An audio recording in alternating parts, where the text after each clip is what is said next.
Good morning, everybody. It's the dog in the kennel, and it's a wet kennel this morning on Monday, May the 2nd, 2016. You don't have to be that old to remember the Carpenters. Rainy Days and Mondays. Classic song, and we are faced with that here on a Monday as the rain continues to pound down. They're telling us it may stop in a couple of hours. Good morning. We have our good friend Katie MacIntyre and Menzo case in representing the Generations Bank, talking about their signature event coming up that Katie and her team have worked on for, it seems like, icons a long time, Katie. The 19K Right to Run is set for this coming Saturday. Good morning to you, Katie. Good morning. It's great to have you, and we're going to talk about all the events surrounding the 19K for women's suffrage, and of course, Menzo case, my friend, President and CEO of the Generations Bank. Menzo, good to have you alongside. Hey, it's nice to be here. By the way, a lot happening, and before I get into the show and talk to Menzo and Katie about the big event coming up Saturday, and the weather forecast looks good. A couple of things. I want to welcome Chichino's back on the air as a sponsor. They'll be shown this morning. We love to have Cell Friend Zone and its team join us as a sponsor of this program, and it's great to have them back. Great food up in Geneva and in Waterloo, of course. They do a phenomenal job. So thank you to Sal for sponsoring this program as well. We have been very blessed with the outpouring of support. A lot of things happening. I should point out at the end of the show, I'll take a few minutes and talk about a milestone in my personal life with my wife, Mary. We may go a few minutes late today because of that, but I do feel it's necessary for me to make a few comments about my bride. Let's talk about, first off, Katie, you and your team and the committee has worked tirelessly on putting together an event. The 19K proceeds going to the National Women's Hall of Fame across the canal, as we say, the National Women's Hall of Fame. Talk about where you're at, and as time ticks away, I know, having run a golf tournament years ago for Camp Anciao, I knew it was a tremendous amount. We worked on it for month after month after month, and all of a sudden, it's a few days away. A little nervous? Nervous and excited. So, yeah, we're excited to see all of the excitement of the runners. We have 859 runners signed up as of this morning. That's phenomenal. That is probably, did you have expectations how many you would hope to get when you started this thing? Well, we were hoping for 4,000. Wow. It was a high expectation. But I think in our first year, we're thrilled. We think we'll come in around 1,000 or 1,200. And, you've got a great committee, I'm sure, that's worked on with this thing in a tireless effort to try to get it to be off perfect. I know Jimmy will be streaming it for fingerlikes1.com. But there's a lot of events leading up to. Go through, if you would, for us, and tell us, starting Tuesday, Wednesday, Thursday, Friday, all that, what's involved and what's the events, and are there any openings for events for people to go to? Sure. So we do have Catherine Switzer as our national spokesperson. Awesome. So she's coming into town to be with us the 5th, 6th, and 7th. And we have a whole series of events that definitely are open for people to participate in. So we start off with a visit by Catherine to the National Women's Hall of Fame. So she was inducted into the hall in 2011. So she'll be back there signing books on Thursday at 1 o'clock. And then we have an official kickoff cocktail party at the Inns of Aurora that evening from 6 to 8. And then Friday is a full day of speaking engagements that are open to the public. So she's speaking to about 800 students at Minders, and that's going to be recorded by Jim and his team as well. So we'll capture that, how to be the hero in your life. And then she'll have another panel discussion together with her husband, who is a running expert, Roger Robinson, at the Wesleyan Chapel of the National Park. And that's open to the public as well.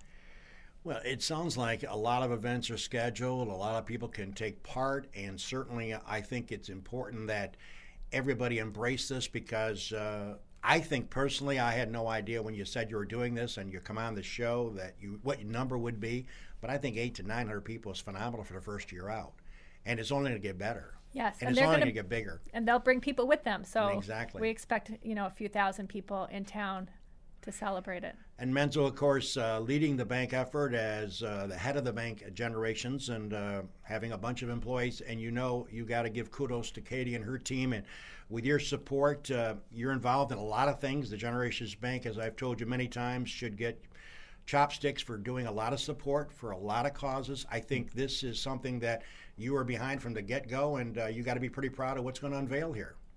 It's pretty exciting to just have the outpouring of support from locals.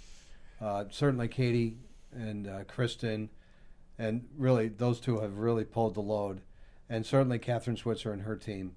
So we're really excited about what we're seeing. The Hall of Fame is certainly backing us with getting some folks, particularly attending the events where Catherine will be speaking. It's important not just to have the run, but also to tell the story and to empower young ladies to just dream big. And we dream big with this race. And as I mentioned earlier, we're going to be announcing some changes for next year, as we do plan to have this every year, but it's going to be bigger, a little more involved, and we're really excited about the opportunity. It's going to be big.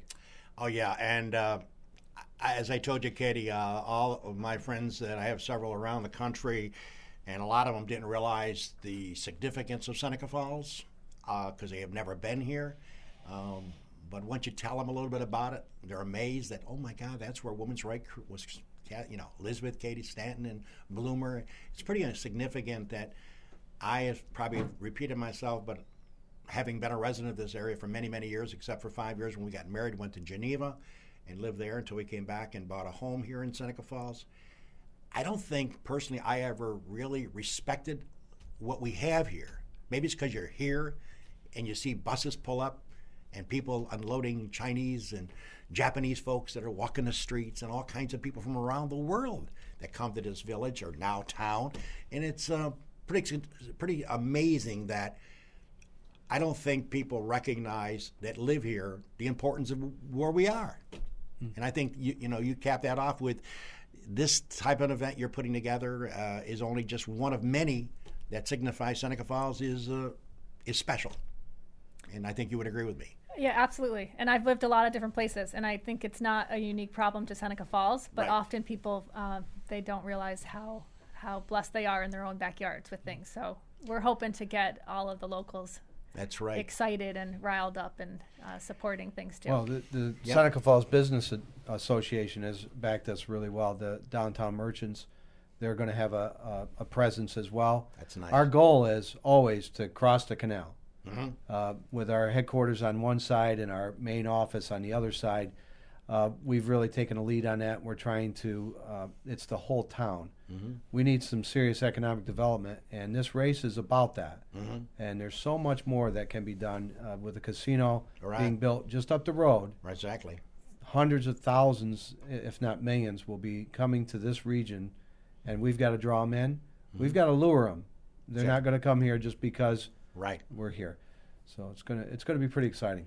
Well, going off the race for just a minute, Menzo, of course, an announcement was made by you in the recent edition of the Finger Lakes Times a few days ago regarding an investment by your bank relative to investing $1.25 million for technological advances. And give us a little overview, explain what's going to be happening and when's that's all going to come to fruition.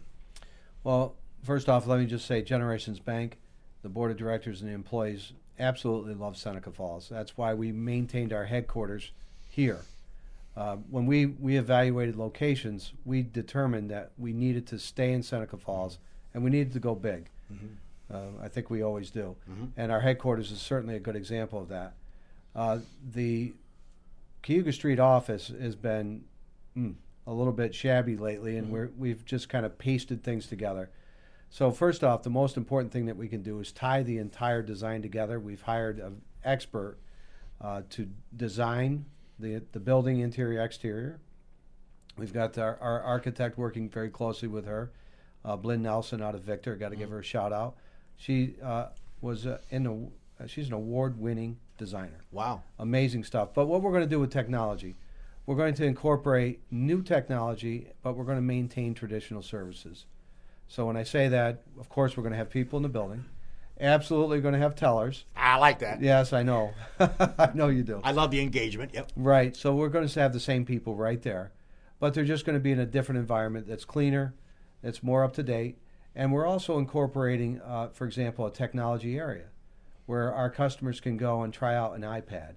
We'll have different phones. So they can try out an Android. They can try out iPhone. We can help troubleshoot different problems that they have. And, of course, they can open an account with us, and we're going to have new ways to do that as well. In addition, we can't help but follow the lead here. Our customers have laid out a groundwork for us. They're more and more using mobile banking, and they're using technology. So we're going to follow their lead, and we're going to implement that and help them with that. So there will be self-service. Self-service, I often say, is best service. If you can get through a transaction very quickly on your own, most people are very happy with that. However, in the event that you really don't want to use the machine, such as myself, I'd rather go to a person, just hand them something, and they'll take care of it. We'll still have that as available too. So it's all about our corporate image. We've established an office in Farmington. It's all technology. We followed the lead over into headquarters here in Seneca Falls, and so we're incorporating the same design, the same ideas right here in Seneca Falls. Seneca Falls needs to move forward and be progressive and look amazing. We have a great downtown. We're just going to add to that flavor, and we're going to draw more people. Well, on that theme, Menzo Case, my special guest, along with Katie MacIntyre, talking about the 19K Right to Run set for coming up this Saturday, May the 7th. We'll go back to Katie in a second, but I would be remiss if I did not ask you, with your banking background and your present position as leader of this big chain of banks relative to generations, on the campaign trail, Bernie Sanders keeps talking about breaking up the banks, breaking up the banks. You hear that theme every day on MSNBC, which I'm a political junkie. If you want to follow politics, MSNBC, there's a shout out. Check it out because it's nonstop. What's your view on that? Do you believe he has a point, or is he trying to get dramatic to try to bring votes in for his cause? I see that term tossed around like a loaf of bread. What's your view? Are banks too big? Are they going to be broken down, or what's the story on that, in your view? Well, in order to be competitive in the United States needs some large banks. Okay. There's no question. However, we also need to be careful that they're involved in things where they belong. They do not belong in home lending. Community Bank does it better. We have fewer losses, and frankly, it's just a better model. We certainly don't want to be like the European unions. We don't want to be like those. They have a couple banks, and if you don't like it, you lump it. You don't have a choice. We have thousands of banks because it's more competitive. It's better for the consumer. Just think about it for a second. If the regulations continue, they're making community banking, true community banking, very difficult. How would you like to see Generations disappear? How would you like to see Lions National Bank disappear? Finger Lakes Bank disappear? That's what I think Bernie's got it right. We don't want to see these banks disappear. And sometimes it's better to maintain a smaller atmosphere for financial transactions for families. A car loan should be done through a small bank. It should be through a community bank, one that's tied and got roots in its community. So I favor the concept to some degree, but we must have large banks to be competitive. We just need to hone in on what they're able to do and what they're just absolutely incapable of doing. And I'll tell you right now, they're doing the same thing again with the mortgages. We're headed down the same pike. They're making these loans with no equity, no down payments, very low interest, which is nice. However, still unaffordable. And they're selling these loans to our government, and it's going to collapse again. I'm telling you that we see the same garbage. Wow. And we just can't do it. We can't do this again. So hopefully there is some groundwork that's laid. They need to stop treating the smaller banks like very large banks. Now we have a whole force dedicated to just compliance. Totally unnecessary. Wow. Yeah. It's tough. It's tough stuff. That's right. Well, switching back to Katie, of course, Katie, you got some 800 folks or 850 or 900 people coming Saturday, and I know that you want them to have a good time. That's obviously the importance of this event. Raise some money, which is obviously important. But the word is just come, celebrate, enjoy, hope the weather is good and the forecast early on is good. And is there anything that you toss and turn at night while you're in bed thinking about, did I miss a certain aspect of this race? Did I forget something that's very vital? Because when I used to run a golf tournament, believe it or not, I'll tell you a quick story. We used to run a tournament for Camp Ancial when I was with the radio side of my media background, WSFW, and it started to be a fun time where I would bring in, the first year I had 16 men, 4 foursomes, and we'd go out and raise $120 and we gave it to somebody. And the next year we had invited 32 golfers. I invited them because it was my radio show, and I got support from George Suin to do this. And the beauty of it is that we would take the van, WSFW van, and we would bring it to the first tee and interview these people live on the radio. And all of a sudden, women came up to me and said to me, what's wrong with us? How come you don't invite us? And it was an invitational. So I said, okay, I'll invite some of the women. Long story short, after 15 years, we had 260 golfers with 190 on a waiting list. It was just too much work. I was at Gould's. My wife was a hairdresser and couldn't handle it. It was just so big. Talk about big. It was just and we would give away a $50 gift certificate if you shot 65. We were there to raise money. We raised over $130,000 for Camp Anciao over 7 years of our run. And the people just supported it because it was a fun time. And yes, there was a few drinks on the golf course, I admit. We used to have banquets at the Club 86 and the Seneca Falls Country Club and all these different places. But I remember thinking, and I was running the show and I had a great committee and I was leading up to like Saturday to be the tournament. I'd be thinking, we used to have Bloody Marys when they checked in the morning. We had 2 shotguns, and I'm thinking, oh my God, we forgot the Bloody Marys this year. So we had, it's amazing, or somebody forgot to bring the donuts. It's scary, and I don't want to scare you, but the details of running an event, the details of running a major event is pretty mind-boggling because the least little thing you might never remember comes in and hits you in the head. But I got a hunch, having known you a little while now, I think you're pretty organized, and I guess you have a checklist.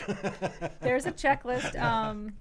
It's our first year, so there's a big learning curve too. Exactly. But we have a great team. We have a lot of media support. We have people helping to spread the word, and we're really trying to make it a lot of fun for the runners and the spectators. So when everyone crosses that finish line, both the 5K and the 19K runners, they're going to be greeted by lots of people cheering for them. Catherine Switzer will be there putting medals around the 19K finishers' necks, and then there's going to be food and things for them to do and see. And, we've designed a stamp. So the postmaster of Seneca Falls will be in the vendor village. And what Jim's showing right now are some of the envelopes that were designed by Kevin Colton. And then this is the stamp. So you can actually get some of the posters that we designed. We printed them as postcards, and you can get those canceled and have a commemorative piece for just a few dollar donation. Well, that is neat.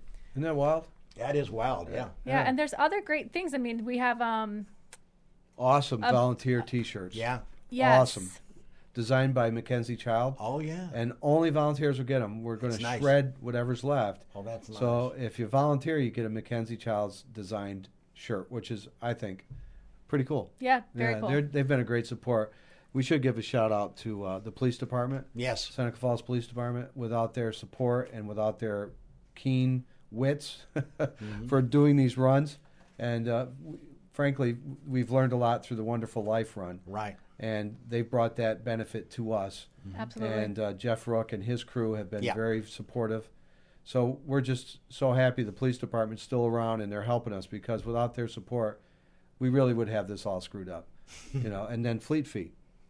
Yeah, so we partnered with Fleet Feet out of Rochester and their event arm, Yellow Jacket Racing. So they're really the ones who are behind all of the logistics to make sure that runner experience is phenomenal. So we're I'm not I'm not backing you and Menzo personally, because I won't be in town for a special reason, and you know that. So, but I will sign up next year as working with Jimmy on the media coverage of this. Wonderful. So I look forward to that, and I will definitely commit to that right now.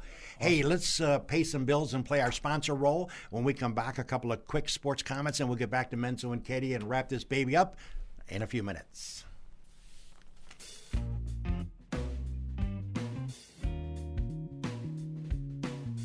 Cayuga Lake National Bank. Visit Bill Ryan and his team for all of your banking needs. Offices in Union Springs and Aurora, a fine sponsor of this show for over 30 years. DA Liquor on Bridge Street in Seneca Falls. Amy Padula and her team will find the right spirit for you every time. When you stop in, tell Amy the dog sent you. Steve Wadhams and Wadhams Enterprises, your local employer of choice. Proud supporter of Weber This Week and local athletics. Fill out an application at wadhams.com. The Gould Hotel welcomes you to come out and enjoy the revitalization of this historic downtown Seneca Falls landmark. Every Wednesday is Ladies' Night with special price drinks and half-priced appetizers. Learn more at thegouldhotel.com. The Omen Theater on William Street in Lyons. See what's playing this week at omentheater.com. Located off New York State Thruway Exit 41, the McGee Diner has earned their reputation as a popular family restaurant, serving country fresh home-cooked meals daily. Stop in for breakfast, lunch, or dinner, and check out their menu at mcgeediner.com. Seneca Metals is an award-winning company that has earned a reputation of going above and beyond to protect the environment and support their community. As an EPA inspector once said, their operation is head and shoulders above the rest. Live, laugh, and eat well. It's the Italian way. It's also the Cicino's way. Cicino's is now offering online web ordering. Fast, easy, reliable, and secure. Order now using your mobile device, computer, or tablet. Located on Main Street in Waterloo, 401 Exchange Street in Geneva. Place your order today at Cicinos.com. The Seneca Falls Country Club. Awesome 18-hole layout, open to the public, and a 12-month payment plan for members. Come try the Par 4 16th, the toughest hole in Central New York. Check out SenecaFallsCountryClub.com. And the Newark Pilots of the Perfect Game Collegiate Baseball League, a minor league team with a major league ballpark. Season ticket packages available at NewarkPilots.com. And the Wilson Press in Seneca Falls. My good pal Rich Rickey and his team can handle all of your printing and mailing needs. Visit them online at wpress.com. Rich Rickey and Wilson Press, a fine sponsor of Weber This Week.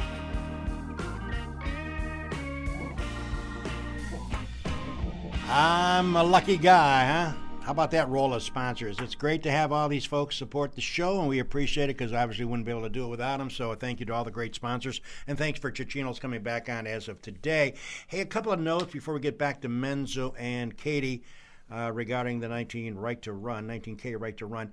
A couple of things. Speaking of Del Lago, obviously that place is going full speed ahead. Still planning on opening up February 17, the casino portion. The executive vice president and CEO, Jeff Babinski, who they just hired to oversee and to put a staff together to do the casino, the hotel, and the restaurant, he'll be on the Weber Show on June 6th. So make a note of that. Jeff Babinski will get up close and personal with Jeff. He's got a lot of work ahead of him, putting together a great team to oversee the hotel, restaurant, and casino. Plus, so we don't know if he'll bring his assistant in that he also hired. We'll let you know more on that. But Jeff Babinski will be here on the 6th of June. Next week, we have a show that I'm kind of looking forward to. I've never done a show on tower plants, but they're doing a show. A young lady from Geneva, New York, Mo Cunningham, has got all kinds of slides, and that's her passion. We're going to have her in and talking about tower plants. That's next Monday, the 9th of May. If you Yankee fans are a little discouraged, don't worry. A lot of people are upset that they're continuing to lose. Last night they lose 8-7 to Boston. The Red Sox sweep them. Brad Jones no doubt has a big smile on his face. He's a big Red Sox fan. The Yankees are struggling. I think they're like 8-14. Now, granted, they're only 6 out of the American League East, but I was thinking about it as I took a shower this morning that it's probably a good thing that Joe Girardi, who makes about $5-6 million a year, is the manager of the Yankees. It's a good thing that George Steinbrenner's not down in here, not up in heaven, because I doubt that Joe would have a job today, because I'm sure George, people that follow George Steinbrenner's path would not tolerate this type of a start. So Yankees are struggling, folks. That's all I can tell you. And they're on a road trip right now. They got to turn it around. Their pitching is very erratic, and they're really struggling. And I know that Mr. Jones and a lot of the Red Sox fans couldn't wait to get up and love every one of this because they just can't stand the Yankees. Oh, man. Oh, it's a tough road. Hey, okay, let's go back and finish talking about the 19K Right to Run set for this coming Saturday, May 7th. And you mentioned during the commercial break, Katie, regarding the Gould Hotel involvement as well. Yes, so the Gould Hotel is the official hotel of the Right to Run. Perfect. So they are housing some of our special guests, and we have a pasta dinner there on Friday night, which is open to the public, and for a $19 cost. So another nod to the 19th I like Amendment. That. Nice touch. There's a pasta station, a salad station, and a bread bar. and then tax and gratuity are included too. So Very nice. there's 3 seatings, and folks should call the Gould and make a reservation. Very nice. It'll be hustling and bustling. Well, listen, as we count down our time this morning, let's recap some of the events we talked early in the show about what's scheduled for the rest of the week. Give us another overview so our people that may have tuned in late are aware of it. Sure. So I'll start with the end of the week. So people can still sign up to run or walk the 5K, run the 19K, or to volunteer. So all of that is linked through the website, rightorun19k.org. And then really we kick off on Thursday with the National Women's Hall of Fame at 1 o'clock. That's open to the public. Catherine Switzer will be speaking and signing books. Then there's a Right to Rally cocktail party that evening. And then Friday, some speaking events that are also listed on the website, one at Minders Academy and one at the Women's Rights National Historical Park, and then the pasta dinner at the Gould. And then the big day is Saturday. We start both races at 9 a.m. The 19K just south of Rodman Lot and Sun Farm, the 5K at NYCC, and then they both finish at the Seneca Knitting Mill, the future home of the National Women's Hall of Fame. And we should point out that Jimmy will be there with his cameras and be streaming it, so it should be exciting, Jimmy. And I know that you're probably pumped up to cover this event as you've covered many of them. Yeah, this one will be unique. Right on the Seneca Falls Canal Harbor, so it should be, if the weather's good, it should be a lot of fun. And also interesting to see so many people from town running, and then to see how people react to the 19K distance. As a runner, it's unique. So I looked at the numbers yesterday. There were 153 folks from Seneca Falls signed up as of yesterday, and I think that number's going to go up. But we are seeing the trend, like we have seen all along, more 19K runners than 5K runners and walkers. I'm not one of them. And if you run the 19K, and all those finishers get a really cool medal, and it's a medal of the logo. So it's pretty cool. And I'm really excited to be able to sit down with Catherine Switzer during our webcast and talk to her, because anybody that has taken the time to see a little bit of her story, it's just amazing to think that, what was the year, Katie? 67. In 1967, a woman for the first time registered and ran in the Boston Marathon, and there were men physically trying to remove her. I mean, it's hard to believe. Pretty scary. That that recently in our history that something like that could take place. So I can't wait to talk to Catherine Switzer. It's going to be an honor to have her in Seneca Falls. And and anybody that's not able to make it down or volunteer or participate can watch live online at Finger Lakes One TV. Well, Jimmy, I'll be with you next year. Looking forward to it. I want to be a part of this, and I'm sorry I won't be here, but to you, Katie, I wish you nothing but the best, and I'm sure I'll get a full play-by-play when I get back into town. And thank you, Menzo, for coming in as well. Absolutely. Glad to be here. Well, listen, folks, I would be remiss if I did not end my show this morning with a few minutes of comments regarding my personal life and the fact that we have a special occasion, maybe not as exciting as a 19K Right to Run. But in 1964, I met a girl. I was asked to go on a blind date. Never been a big fan of blind dates. Not because I don't know what to expect, but I was worried about the person I was supposed to meet. But somehow a friend of mine talked me into going on a blind date. It was in 1964, and I said, okay. But I reminded my good friend, we were going to an Italian wedding that same afternoon, me and my buddy. And he had a girlfriend in Geneva, and she was hooking me up with another friend of hers. I said to my friend, I don't think we should do this because we're going to have a few too many drinks, I'm sure, at this Italian wedding, and I wouldn't be very good probably for a blind date. Come on, you can do it. So we went to this Italian wedding, and back in 1964, was I drunk? No. Was I probably a little tipsy? Yes. But as we got in the car and we went to Geneva, I had nothing to expect, didn't know what to do, didn't know who I was going to meet. As I walked in the 86, the old 86, way before it got remodeled, I looked over and I saw this very petite girl sitting next to Judy, who was my friend's girlfriend, and I said, And I did what I normally shouldn't have done, as I ordered myself another drink at the bar, which was probably dumb, but that was in 1964. And I decided I better take a chance to walk over and meet this blind date. And as I sashayed across the bar to meet her, I knocked over a chair. Classy, sharp, real smooth. As I approached her, she looked at me like, what in the heck is this dude walking across the path for? And she looked at her friend like she wanted to kill her to set her up to meet me. And as I walked up to her, I started talking to her, and I've been doing radio and this show for many years, and I'm not saying I'm Howard Cosell, but my God, I started slurring every word. And my wife, Mary, back then probably didn't drink. And she looked up at me and shook her head, and I went back to the bar, and I thought, this is not going well for me. But as the slow song came on, I am a romantic even when I've had a few too many drinks. And I decided to make another attempt to walk across the room, and I did not knock over a chair this time, and I asked her if she would like to dance. My shirt was unbuttoned, my tie was over my shoulder, and I danced with her. And as I was dancing with her, stepping on her toes, I reminded her that she looked like she was 15, and how could she drink even though the age was 18? She reminded me that she was older than I was. I laughed at her, and she whipped out her license, and she proved to me that she truly was a year and 3 months older than I am. Long story short, she gave me her business card because she was a hairdresser and owned a salon in Geneva, and I put it in my jacket, and 3.5 months later, I wore that jacket again, and I found her card. I called her, and I said, would you like to go out for pizza? She said, are you sober? And I advised her that I was, and we started the date. And the rest is history. We dated, we got engaged, and we've been married 50 years come this Saturday. Pretty remarkable, and Mary is truly my soulmate, my friend, and certainly without her, I don't know where I would be. She has kept me straight and narrow for many, many years, and I just want to send a special kudos out to my wife, Mary. I know she'd be embarrassed by this long commentary, but I just thought it was necessary to tell folks that she truly is my Rock of Gibraltar. So happy anniversary, Mary, early on, and look forward to being out of town for a few days with you. I love you dearly.